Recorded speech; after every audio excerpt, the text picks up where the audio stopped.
have to keep the commandments. That's another lie.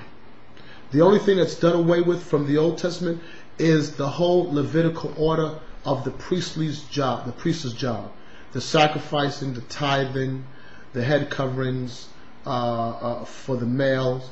What else was done away with? The priestly garments, like with the breastplate. Right, those things are all done away with. Let's begin. The book of Hebrews, chapter 7, verse... Let's start with verse 1. Hebrews, the 7th chapter, and the first verse. For this Melchizedek, king of Salem, priest of the Most High God, who met Abraham returning from the slaughter of the kings and blessed him, to whom also Abraham gave a 10th part of all, first being by interpretation king of righteousness, and after that also king of Salem, which is king of peace. So if anybody knows the story, Abram went to war to recover his nephew Lot.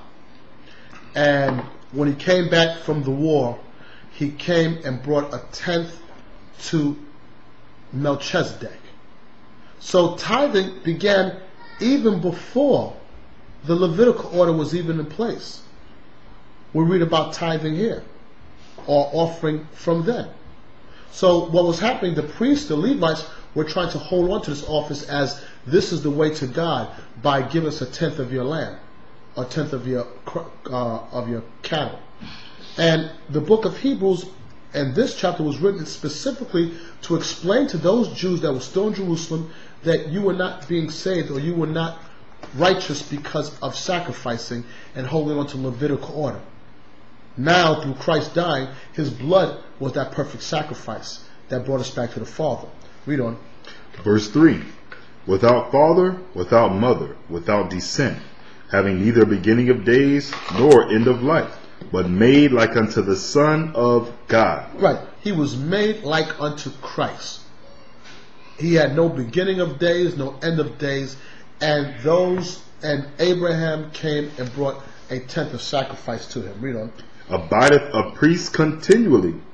Now consider how great this man was, unto whom even the patriarch Abraham gave the 10th of the spoils. Now it says, consider how great he was that even Abraham gave the 10th of the spoils to Melchizedek. Read on. And verily, they that are of the sons of Levi, who receive the office of the priesthood, have a commandment to take tithes of the people according to the law, that is, of their brethren, though they come out of the loins of Abraham. Right. And the sons of Levi, who received the office of the priesthood, when did they receive the office of priesthood? After Abraham, Isaac, Jacob.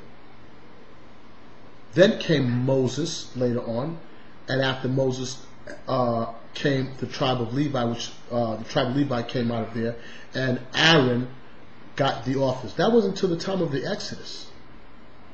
Abraham was back in Genesis. It says, and even them, according to the priesthood, was commanded to take a tithe, even though they came out of Abraham's loin. Even though Abraham paid tithe to King Melchizedek, that was not a Levite. Read on. Verse 6.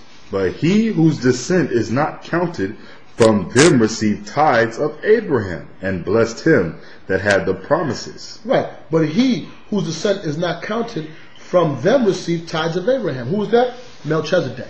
He received tithes of Abraham. It said, and blessed him that had promised. And he even was able to bless Abraham. Read on. Verse 7. And without all contradiction, the less is blessed of the better. Right. And without all contradiction, the less, which is Abraham, is blessed of the better, which was blessed of who? Melchizedek. It showed that Melchizedek was considered better than Abraham, in that he blessed him.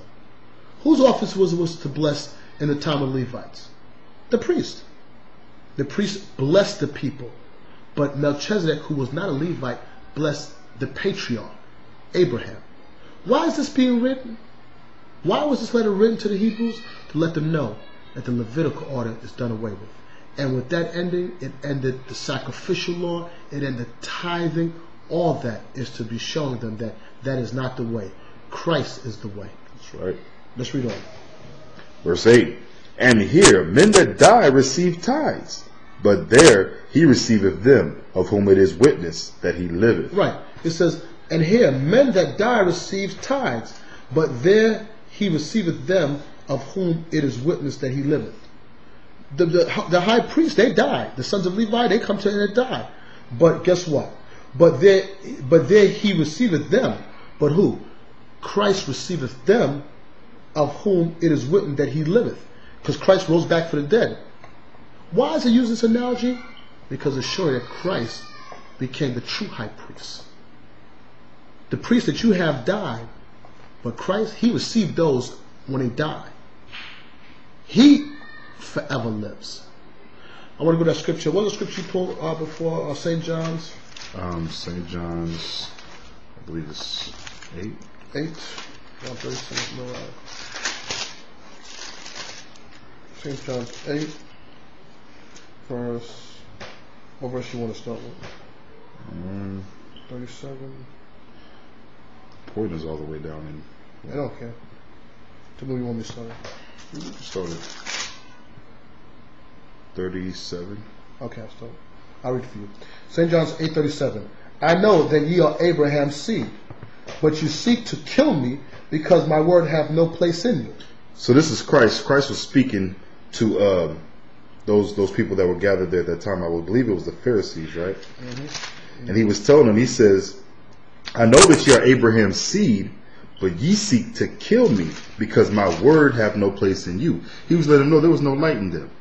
They were off. Those Israelites was wicked. He says, my word has no light in you. It has no place in you. Read on. I speak that which I have seen with my father, and you do that which ye have seen with your father. So he says, I speak that which I have seen with my father, and ye do that which ye have seen with your father. He was basically telling them, ye of your father the devil. Y'all off. Y'all wicked. Christ said, I'm doing what my father told me to do. Read on. They answered and said unto him, Abraham is our father. Jesus said unto them, if ye were Abraham's children, ye would do the works of Abraham. He says, so if you were Abraham's children, you would do the works of Abraham.